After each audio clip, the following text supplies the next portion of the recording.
constituents in Banffenbucken on that subject and many others.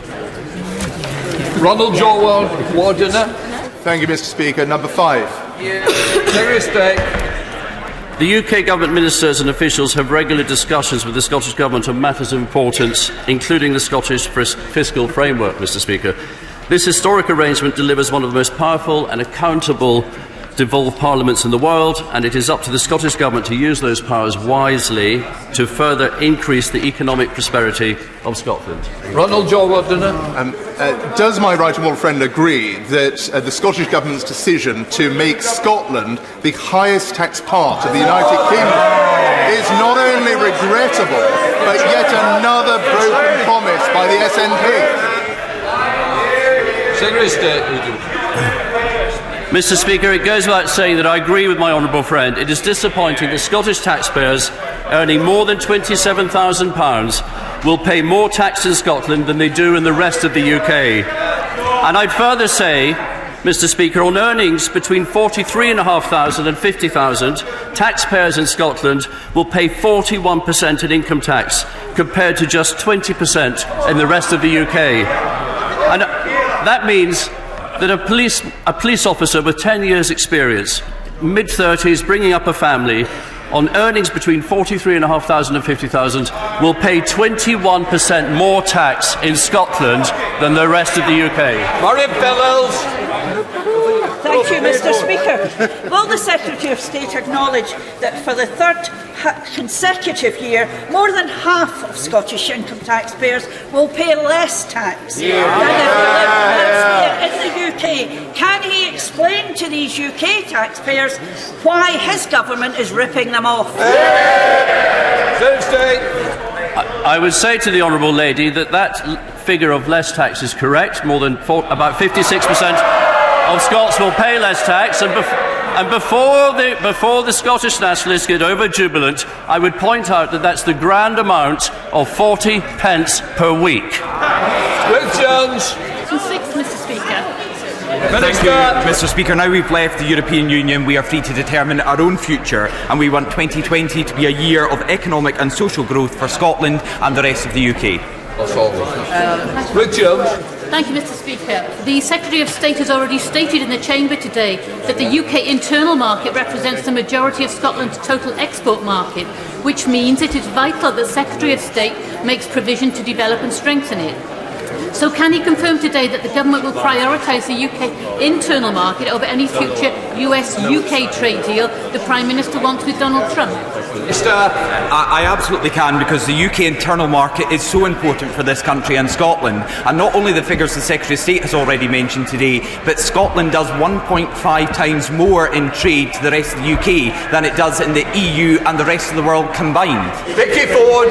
Thank you, Mr. Speaker. The financial services sector is a major employer in my Chelmsford constituency and a major employer in Scotland. Will my honourable friend ensure that all parts of the Scottish economy are preserved and cared for in our future trade negotiations? Absolutely. The future of Scotland's economy and the UK economy will be buoyant as we have left the European Union. We want to ensure all our sectors continue to thrive, and I can assure the honourable lady that we in the Scotland office will do everything possible to facilitate those discussions. Pete Wishart. But the response you'd have heard from the front bench today might explain why he has lost half of his Scottish colleagues, why the SNP is at 51% in the polls, and why the majority of the Scottish people now want independence. But in the real world, the Chancellor of the Duchy of Lancaster says border checks are now inevitable for almost everybody because of their disastrous Brexit. How will this help Scottish business? Minister. Well, the honourable gentleman speaks about the real world. Let's look at the real world in Scotland, where the SNP are in power. We've got bridges that people can't get across. We've got hospitals that they can't open. We've got an education system failing. This is a record that the Scottish Government and the SNP will have to go to the people to in a little over 15 months' time. And I look forward to that election, when the result of that will impact on what the Scottish Government and the SNP have done to Scotland since 2007. 7, Mr. Speaker. Minister. Thank you very much. I'm busy today, Mr. Speaker. At the end of 2020, we automatically take control of our waters. This opens up a sea of opportunity for our fishing industry in Scotland and across the United Kingdom. As I've said before, this government will work tirelessly with our fishermen and coastal communities across Scotland. Speaker, can my honourable friend confirm that by becoming an independent coastal state once again, we'll be able to deliver a better deal for fishermen across the United Kingdom, and ultimately we will control who fishes in our waters? I can confirm that we'll no longer be bound by the EU's outdated and unfair method for sharing fishing opportunities. We'll set our own fishing quotas based on science and decide who can fish in our waters. And I have to say, I share my honourable friend's optimism for the future of our industry, and that is an optimism I have heard time and time again from fishermen and fishing communities the length and breadth of Scotland. Stephen Bonner. Speaker, can the Secretary of State reveal of the UK Government's stated intention of agreeing a mechanism of cooperation within the EU on fishing will include an extended agreement of access to waters as part of a EU trade deal? Clearly, Mr. Speaker, we are in discussions about this going forward, but I have to say we have a positive vision for our fishing industry in Scotland now we have left the European Union. And how does that reflect on the vision of the SNP for fishing in Scotland? To take us back into the European Union, to be shackled once again by the common fisheries policy, something many Scots and many fishermen voted comprehensively to leave, and the SNP want to put us right back into it. John Stevenson. Number 9, Mr. Speaker. Secretary of State. I have regular discussions with all of my Cabinet colleagues on important issues around Scotland's economy, including the forthcoming budget in March. The Government will deliver a budget for Scotland's businesses and Scotland's people. It will set out ambitious plans to unleash Britain's potential and level up across the nations and regions of the UK. John Stevenson. Given the close economic relationship between the south of Scotland and the north of England, particularly within the Borderlands region, will the Minister give his support and make representation to the Chancellor in support of a free port at the Carlisle and Lake District Airport? Secretary of State. So I welcome the recent Freeports announcement, and I've no doubt that Freeports will unleash the potential of our proud historic ports, boasting and regenerating communities across the UK. And myself and other ministers on the front bench, and the Chancellor is here, have heard his early representations on behalf of his airport and his area. And not only is the honourable gentleman, my honourable friend, a great champion for the Borderlands, he's also a great champion for Carlisle and the Lake District Airport. Alan Brown. Thank you, Mr. Speaker. Page 64 of the 2015 Statement of Funding Policy document confirms that HS2 should have 100% Barnett consequentials for Scotland. Will he ask for these Barnett consequentials delivered in this budget, which is roughly £750 million of which we've spent to date in High Speed 2? Secretary of State. So I'd say to the honourable gentleman that there already has been a Barnett consequential around HS2 spending, and the next round, in the spending round, we will see what money is allocated to the Department for Transport, and that money will have a Barnett consequential. Wendy Chamberlain. Thank you, Mr. Speaker. Over the weekend, Kingsbarns Distillery in my constituency won the Best Lowland Scotch 12 years and under at the World Whisky Awards. However, the impact of US tariffs continues to impede growth of the Scotch whisky industry in my constituency and across Scotland. Will the forthcoming budget include provisions to help our distilleries compete internationally despite these stifling tariffs? Secretary of State. Well, I know the Honourable Lady has a lot of experience in this, having formerly worked for Diageo, and I'd say to her that these tariffs, these 25% tariffs on malt whisky, are a consequence of the Boeing-Airbus dispute between the EU and the USA.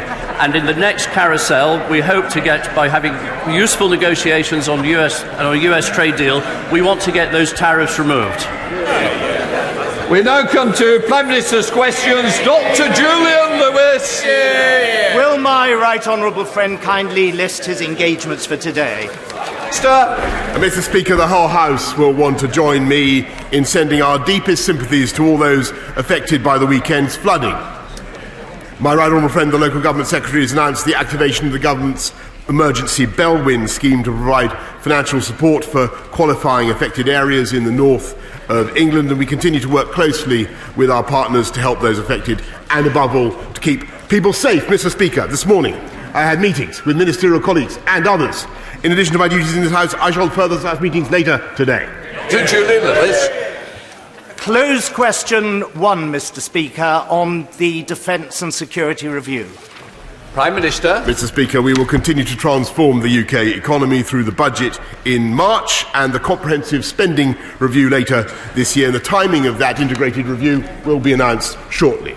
To Julian Lewis. I'm grateful for that reply, Mr. Speaker. May I urge the Prime Minister to recall what happened to the last combined security and defence review, which was done within a straitjacket of fiscal neutrality. It meant that every extra pound spent on cyber or security was a pound to be cut from the conventional armed forces. Therefore, will he try to ensure that the next attempt at a combined security and defence review will not face such a straitjacket and will be concluded before rather than after the comprehensive spending review? Prime Minister.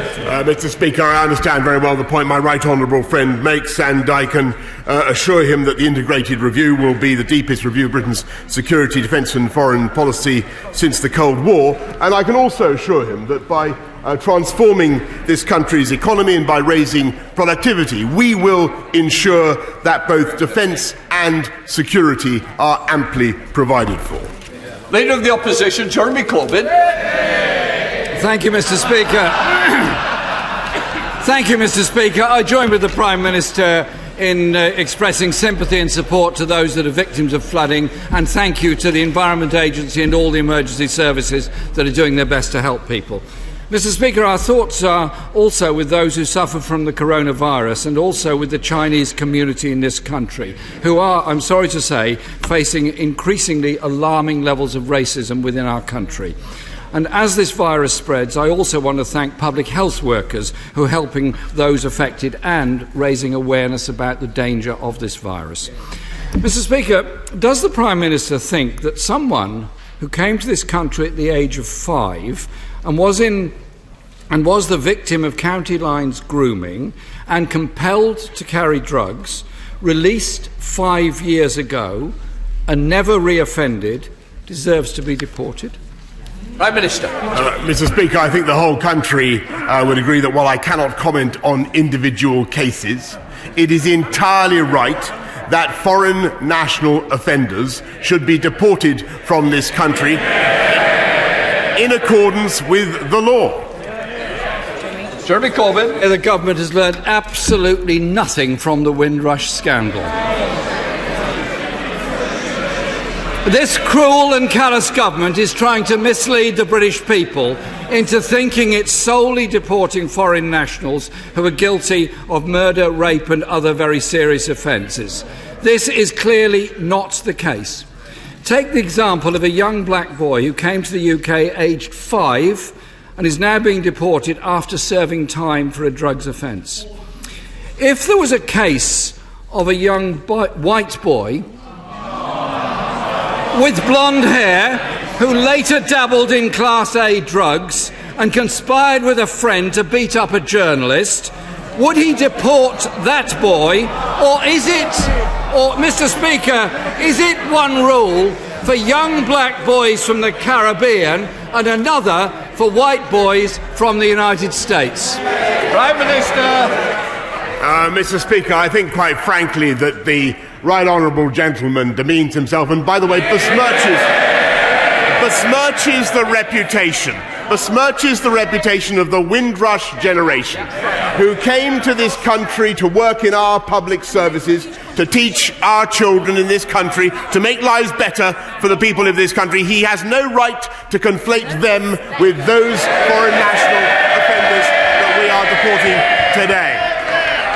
Jeremy Corbyn. The Windrush generation have been disgracefully treated by a government that deliberately created a hostile environment. And whilst the government was fighting to deport people who legally came to this country as children, The Foreign Secretary refused to tell the family of Harry Dunn the reason why the US is blocking the extradition of a woman who is alleged to have killed him. I now ask the Prime Minister straight this question. Is Anna Sakoulis being shielded from justice because she's a former CIA officer? Prime Minister. Mr. Speaker, I think the whole House will know that not only the Foreign Secretary but I, and at every level of government, we have tirelessly sought the extradition of Anna Sakoulis for justice in this country, and we will continue to do so. It is widely reported that Anna Sakoulis is in fact a CIA operative. Now we know that the Foreign Secretary misled the Dunn family, who are being denied justice by the US government. Will the Prime Minister commit to his removal from office tomorrow in his reshuffle? Prime Minister. Mr. Speaker, the Right Honourable Gentleman knows very well that the Foreign Office have been told that Anna Sakoulis was notified to the UK government as a spouse with no official role. And we will continue without fear or favour to seek justice for Harry Dunn and for his family. And we will continue to seek the extradition of Anna Sakoulis from the United States. Jeremy Corbyn. This morning, Charlotte Charles, Harry's mum, said, "We thought we'd bridged the gap with the government, but they've not been honest with us." Mr. Speaker, this is only the latest case of our country's one-sided extradition treaty with the USA. This lopsided treaty means the US can request extradition in circumstances that Britain cannot. While the US continues to deny justice to Harry Dunn, will the Prime Minister commit today to seek an equal and balanced extradition relationship with the United States? Prime Minister. Mr. Speaker, to be frank, I think the Honourable Gentleman has a point in his characterisation of our extradition arrangements with the United States, and I do think that there are elements of that relationship that are unbalanced, and imbalanced. I certainly think that it is worth looking at, but that is totally different from the case of Harry Dunn and Anna Sakoulis, and we continue to seek the extradition of Anna Sakoulis to face justice in this country. Jeremy Corbyn. Mr. Speaker, it's everything to do with the relationship with the USA that Anna Sakoulis has not been extradited back to Britain, because the US refuses to do it because of this lopsided treaty. I'm glad the Prime Minister at least acknowledges that. This deep disparity with the US is about to be laid bare when the courts decide whether the WikiLeaks publisher Julian Assange will be extradited to the US on charges of espionage for exposing war crimes, the murder of civilians and large-scale corruption. Will the Prime Minister agree with the parliamentary report that's going to the Council of Europe that this extradition should be opposed and the rights of journalists and whistleblowers upheld for the good of all of us? Prime Minister. Mr. Speaker, I'm not going to comment on any individual case, but it is obvious that the rights of journalists and whistleblowers should be upheld, and this government will clearly continue to do that. Paul Hole. Thank you, Mr. Speaker. My wife is a volunteer with Local Samaritans, and my right honourable friend will know what good work they do in helping keep people safe in Sedgefield and the rest of the UK online. Would my right honourable friend agree that today's announcement that we are putting Ofcom at the helm of a strong regulatory regime shows we are delivering on our commitment to make the UK the safest place in the world to be online? Well, Mr. Speaker, I thank my honourable friend for raising that point, and as we deliver gigabit broadband to every part of this country, including to the people of Sedgefield, Mr. Speaker, we will also ensure that the UK is the safest place to be online. In Blackfoot. Thank you, Mr. Speaker. In northern Syria, displaced women and their children are literally freezing to death. There are reports of babies dying due to the extreme conditions, and 45,000 people remain stranded with nowhere to go. Mr. Speaker, the Syrian war is considered to have caused the biggest wave of displacement since the Second World War. Can the Prime Minister tell the House what responsibility his government has taken for this humanitarian crisis? Well, Mr. Speaker, I think that the whole House will know what I think I've said several times in this House, that the UK leads the world in supporting the crisis and supporting humanitarian relief efforts in Syria. £3.2 billion this country has committed to that cause. Ian Blackford.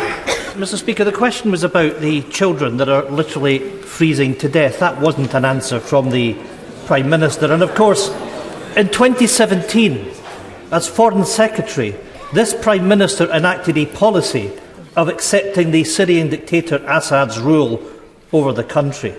Assad has delivered death and destruction on his people, a man who has gassed his own civilians. The humanitarian situation has reached crisis point, and there are now concerns of all-out war. Is the message the Prime Minister wants to send out from this House today that this UK government is washing its hands of the Syrian people, and that he is content for Assad's regime to continue enacting these atrocities?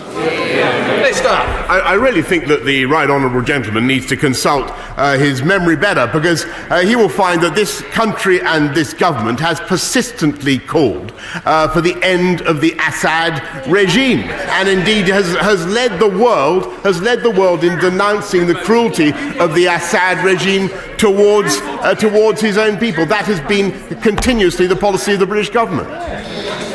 Dean Russell. Thank you, Mr. Speaker. Will the Prime Minister join me in supporting a new initiative that I'm launching in my constituency of Watford to train mental health first aiders across schools, workplaces and the community, across the whole constituency, to tackle loneliness and challenge mental health stigma? And perhaps, if I may I ask if he could find time in his diary to join me at the launch? Thank you. Prime Minister.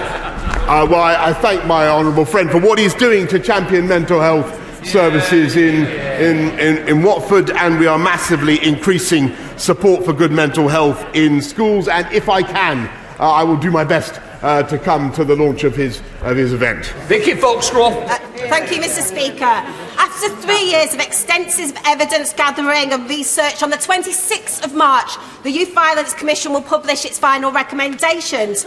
The overwhelming verdict from victims, youth workers, community leaders and other stakeholders is that short-term solutions do not work. Violence reduction units are a welcome first step, but they need long-term funding and leadership from the top. Will the Prime Minister commit to this funding, and will he attend our report launch and to hear direct from victims and experts about how we get to grips with this crisis? Prime Minister. Mr. Speaker, I do think that she's right that you've got to do both, and that's why we're also putting £200 million into the Youth Endowment Fund, as well as supporting violence reduction units. But we're also, Mr. Speaker, putting 20,000 police on the streets of this country and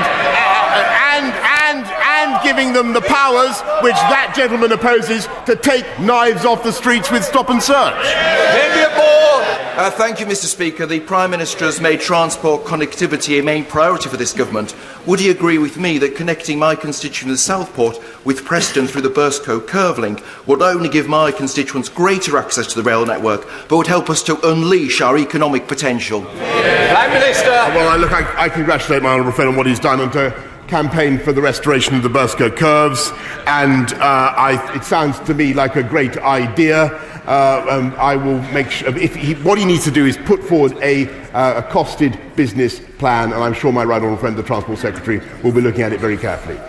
Sharon Hodgson. Thank you, Mr. Speaker. Does the Prime Minister agree with me and 10,800 of my constituents who signed petitions that the building of a gasification plant in Washington would be terrible for the people of Sunderland due to the public health concerns, air quality, and would indeed be a blot on the landscape of Sunderland, that now is a frequent visitor to Sunderland? I'm sure he shares my concerns on this matter, and will he therefore support me and my constituents who oppose the building of this plant? Prime Minister. Well, Mr. Speaker, I will certainly look into the matter that she raises, and we will make sure, of course, that if there is a problem with the gasification plant that she described, that Sunderland continues to prosper and to lead the UK economy. Ian Levy.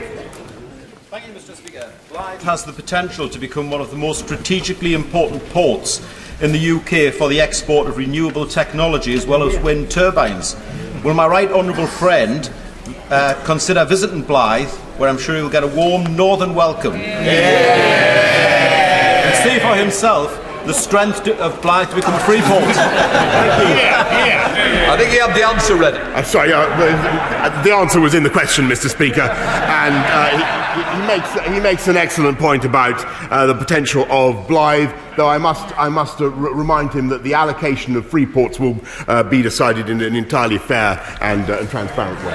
Thank you, Mr. Speaker. Every day, an estimated 280 shop workers will be victims of violence at work. At my local co-op, a staff member was hit with a glass bottle. Now, the co-op's a good employer and want that to stop. So they and other local retailers engaged with the government's call for evidence around violence towards shop staff. 7.5 months later, they are awaiting a response. Prime Minister, will you commit today to publish your response to the call to evidence, and will you meet with me and a group of shop workers who have experienced violence at work to hear about what happened to them? I certainly will make that undertaking to the honourable gentleman. I'm glad he raised it.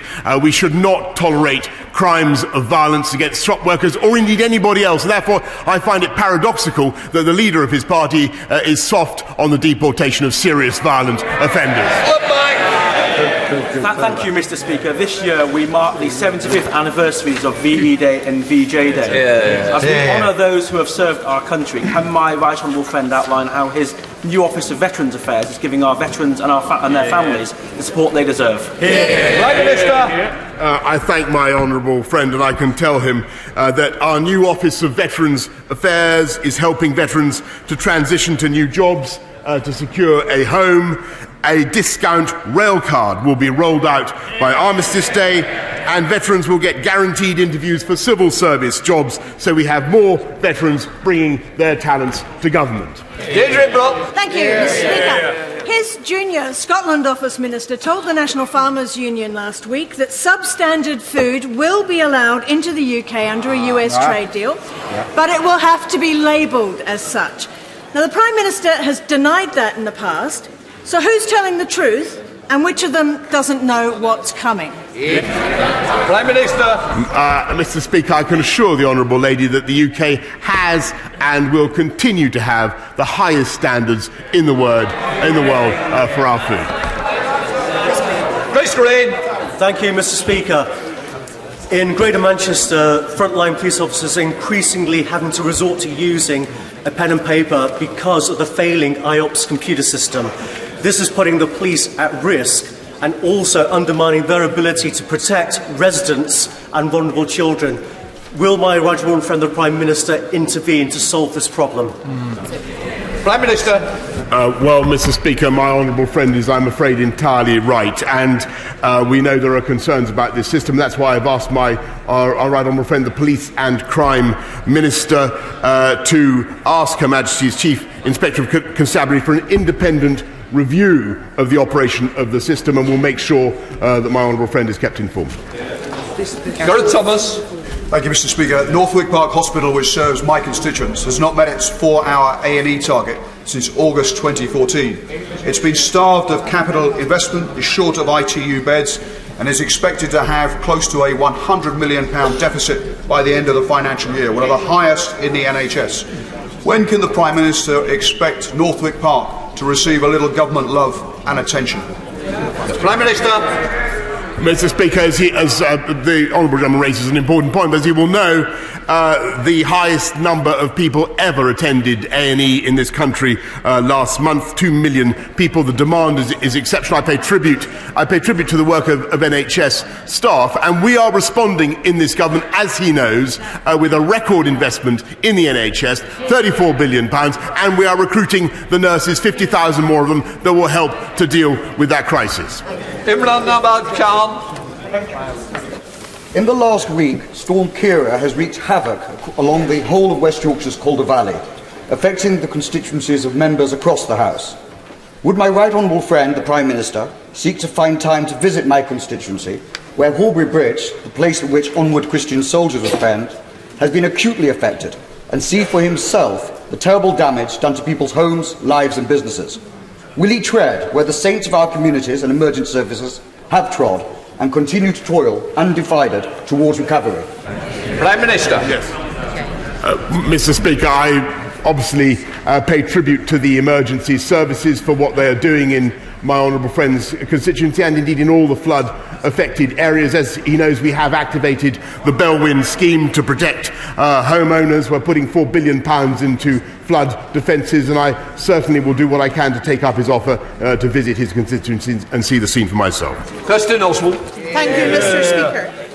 The new daily allowance for the unelected and unaccountable peers being stuffed into the House of Lords by the Prime Minister is set to rise to £323. Yep. The monthly allowance for a single person over 25 on universal credit is £317.82. Listen to the question, Boris.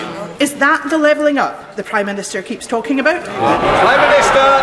Well, actually, I hate agreeing with these people. Actually, I do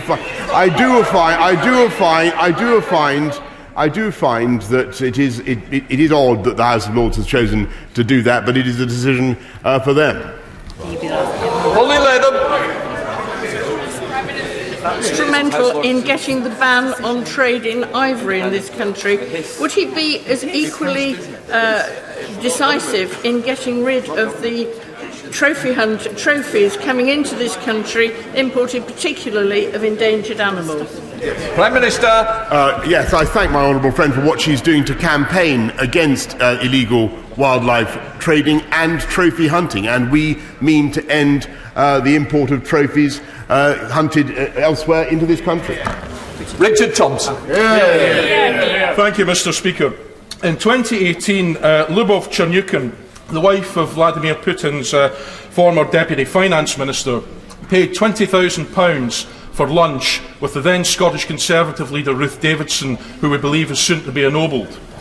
Could the Prime Minister remind the House once more why his government is yet to publish the Intelligence and Security Committee's report into alleged Russian interference in UK politics? Prime Minister.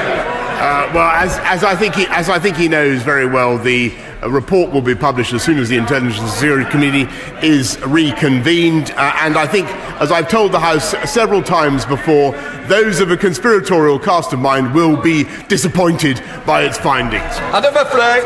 Mr. Speaker, can I commend the Prime Minister for the belief he has in Britain and the massive boost to investment in infrastructure around the country. But with the landing fees at £25 per passenger at Heathrow Airport, and with a third runway, those fees will rise. Heathrow Airport will become the least competitive airport on the entire planet. So can I, given the delays and the escalating costs, can I ask the Prime Minister, does he agree that it may well be time to review progress and to perhaps deploy those bulldozers elsewhere in the country? Prime Minister. Well, Mr. Speaker, the House of Commons voted to give an outline planning consent effectively to the third runway. I know a measure that is supported by people across this chamber, not by me, as it happens. I wait to see the outcome of the various legal processes that are currently underway to see whether the promoters of the third runway can satisfy their legal obligations under air quality and indeed noise pollution. Bridget Phillipson. Thank you, Mr. Speaker. Since 2015, the number of GPs working in Sunderland has fallen by 16%, much higher than the national average. After almost a decade of Tory control, our GP services are inadequate and getting worse. Who does the Prime Minister hold responsible for that? Prime Minister. Well, we're of course responsible, and we take full responsibility, but overall numbers are up of GPs, and we are now recruiting 6,000 more, and we're able to do that because we're running a sound economy and investing massively in our NHS across the whole country. Robert Coates. Thank you, Mr. Speaker. As coronavirus hits the headlines every day, would the Prime Minister join me in thanking and paying tribute to the supreme professionalism of those at Public Health England and in my area at RAF Brize Norton for bringing home people who've been affected? Their work is often unremarked, but is the admiration of all of us. Prime Minister. Mr. Speaker, I think my honourable friend puts it absolutely beautifully, and I salute everybody who's involved in bringing home victims and potential victims of coronavirus the difficulties and the risks that they face, and indeed our NHS, who I think have so far done an outstanding job in preparing and informing the country. Thanks. Sir Edward Davey. When Kevin Simpson's partner of over 12 years died and his 2 children lost their mother, the family received no bereavement support payments at all. Because the parents were unmarried, the law denied that support to the 2 grieving children. Last Friday, the High Court ruled that this breached the children's human rights. So when will the government obey the rule of law and legislate to respond both to that ruling and the similar ruling by the Supreme Court in the McLaughlin case in 2018? Will there be no further delay so we can start supporting the thousands of similar children across our country who lose their mother and father every year? Prime Minister. Well, Mr. Speaker, the right honourable gentleman has raised this with me before, and I've undertaken to meet him on that matter. We will certainly look at the case he mentions and see what exactly our response should be. But he is right to draw attention to this injustice, and we will do what we can to remedy it. Jacob Young.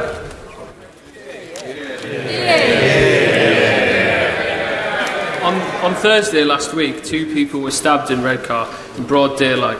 Another person was injured in a horrific knife crime on Saturday evening outside a busy nightclub. Figures released by the Ministry of Justice in January show that Cleveland Force area has the highest number of knife and offensive weapon offences per head of population in all of England and Wales. What additional support can my right honourable friend give to Cleveland Police to tackle this problem, and when will we start to see more police on the streets of Teesside? Prime Minister. Mr. Speaker, I thank my honourable friend for raising it, because knife crime is intolerable and its recent rise must be combated. That's why we brought in knife prevention orders, which give the police the powers where they suspect a knife crime is about to be committed to take the interventions that they need. That's why we're putting 20,000 more police on our streets with the encouragement and the political support that they need to carry out stop and search. Dennis Ackner. The Oxford-Cambridge so-called expressway was a 20th century road building solution to a 21st century challenge, and at the election Labour rightly pledged to scrap it. I wonder if the Prime Minister's caught up with us, and could he announce today whether that has finally been put to rest and scrapped? Prime Minister. Mr. Speaker, I must ask the honourable gentleman to wait, to contain his impatience until the budget, and he will learn more about the National Infrastructure Plan. Martin Vickers. Thank you, Mr. Speaker. I support the Prime Minister's decision yesterday to go ahead with HS2, though I have to tell him that there is little enthusiasm among my constituents for it, because it does nothing to improve connectivity to Cleethorpes. To build up enthusiasm amongst the people of Cleethorpes, could I urge the Prime Minister to instruct LNER to reintroduce the direct train service from Cleethorpes through to King's Cross, to make the Gainsborough Brig to Cleethorpes service, which is at present 1 day a week, into a 7-day service, to manufacture the rails at Scunthorpe, and of course to reopen Suggett's Lane level crossing. Mr. Speaker, the voice of Cleethorpes has been heard, and he's made a vivid and compelling case. As I stood up to answer, the Chancellor whispered in my ear that we would certainly be looking at it in the infrastructure review. Stephen Malhotra. Speaker, the prosperous future of our young people all too often depends on their family well-being and school readiness. That requires investment in early years. Does the Prime Minister regret the Conservative cuts to around 1,000 Sure Start centres, including in my constituency? And will he commit to greater funding and support for early years development, particularly in our most deprived communities? Prime Minister. Well, she raises an important point. That's why we're putting record sums now into early years funding, £14 billion going into education, and it is under this government that you will see the biggest improvements. It's under this government that we have a robust, strong, dynamic economy, the third fastest growing in the G7, and we are able to make those investments in early years precisely because of our sensible management of the economy. Lee Anderson. Thank you, Mr. Speaker. Does the Prime Minister agree with me that the PFI deal signed by the last Labour government to build hospitals like King's Mill in Ashfield at a cost of £1 million a week is nothing short of a national scandal. And can he please ensure that this never happens again? Prime Minister. Yes. Mr. Speaker, it is one of the many scandals of the last Labour government that the PFI deals, from memory, the PFI deals that they did, saddled the taxpayer with £80 billion worth of debt in exchange for £12 billion worth of hospital assets. That's how Labour run government. That's how Labour run the economy. Let's not let it happen again. Ian Paisley. Thank you, Mr. Speaker. Will the Prime Minister bring to an end the sickening outrage of a witch hunt against former police officers who served Ulster through the heat of the Troubles and are now going to face the most odious prosecutions for non-criminal misconduct? That wouldn't be tolerated in this part of the United Kingdom. It shouldn't be tolerated in my part of the United Kingdom. Prime Minister. Mr. Speaker, we will make sure that we give support for all those who face unnecessary prosecution, and I'm well aware of the issue that he raises. Point of order, Barbara Keeley. Mr. Speaker, today the Equality and Human Rights Commission has started legal action against the Department of Health and Social Care for their failure to move 2,200 autistic people and people with learning disabilities out of inappropriate inpatient units. Separately, we have the government's response to the Learning Disabilities Mortality Review, a review that has shockingly found that people with learning disabilities are dying on average 25 years earlier than the rest of the population. It seems that improving care for people with learning disabilities and autistic people is not a priority for this government, as we've had no statement in the House on these important issues from the government so far. Mr. Speaker, have you had an indication that a minister plans to make a statement on these important issues? Can I thank the Honourable Lady for giving me notice on this important matter, but I would say it's not a point of order for the Chair. It is for government departments to make statements, and I'm sure that people will have listened to what the honourable members had to say, but it is certainly not for me, but for others to come forward with a statement. Right. If not, we now go to business of the day. It's the Terrorist Offenders Restriction of the Early Release Bill, business of the House motion. I should inform the House that I've selected a manuscript amendment to the motion in the name of Alistair Carmichael to insert after the paragraph bracket 6, brackets B, an additional sub-paragraph as follows. The question on any amendment, new clause or new schedule selected by Chair or Speaker for separate decision. I now call the Minister to move. Move formally. The question is that terrorist restriction... Oh, do you want... Shut it. Put the question? Yep. The question is that the terrorist restriction early bill, the Business House motion is ordered on the paper. The debate now may take place. Alistair Carmichael.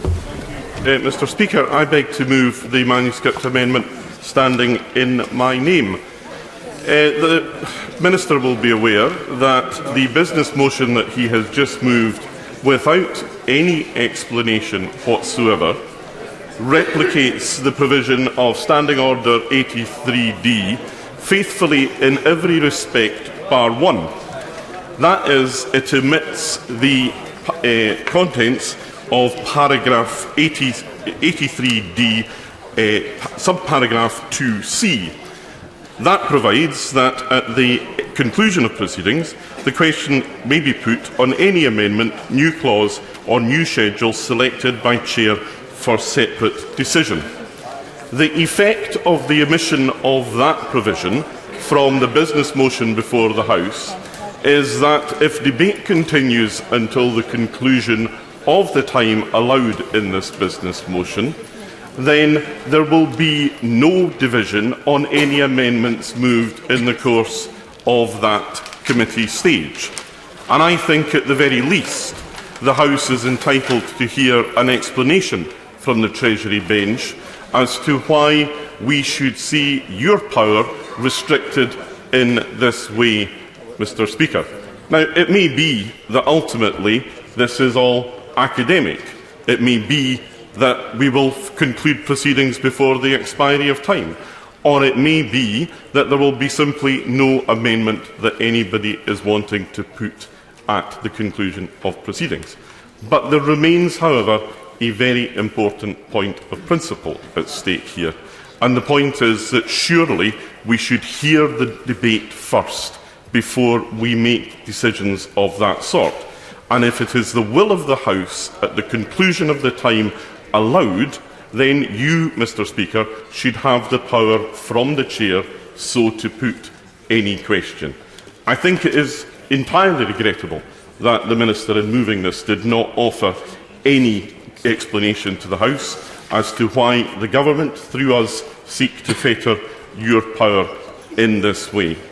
I also think it is worth bearing in mind that what the Government is doing today in bringing a bill forward, going through all stages in one day, is, while it is not by any means unusual, still something that is quite extraordinary.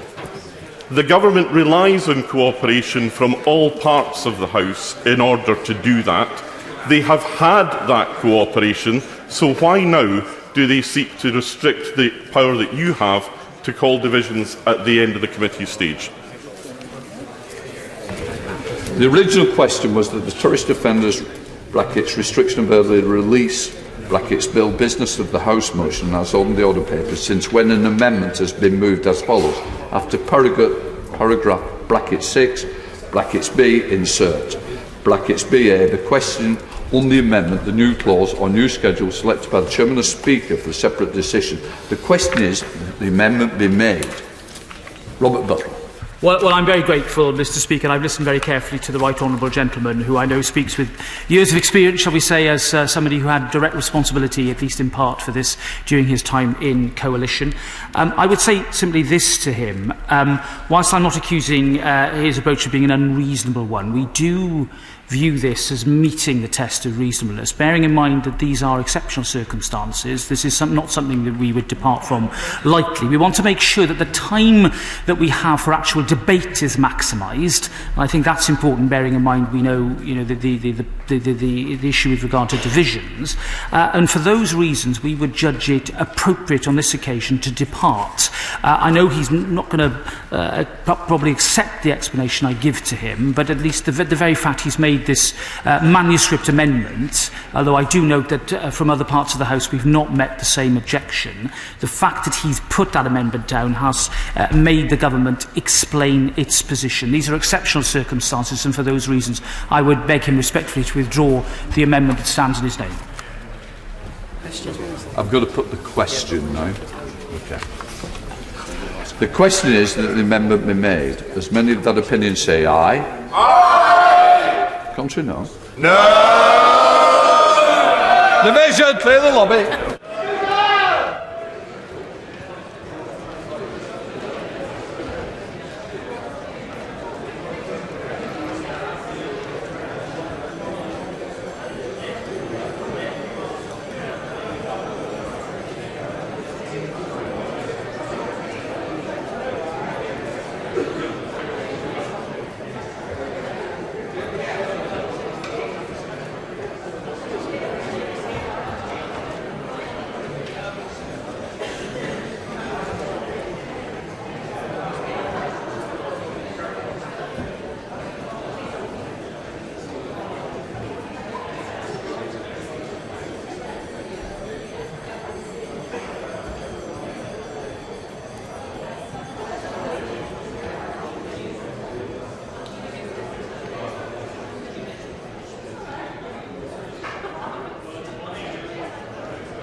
Just sit down.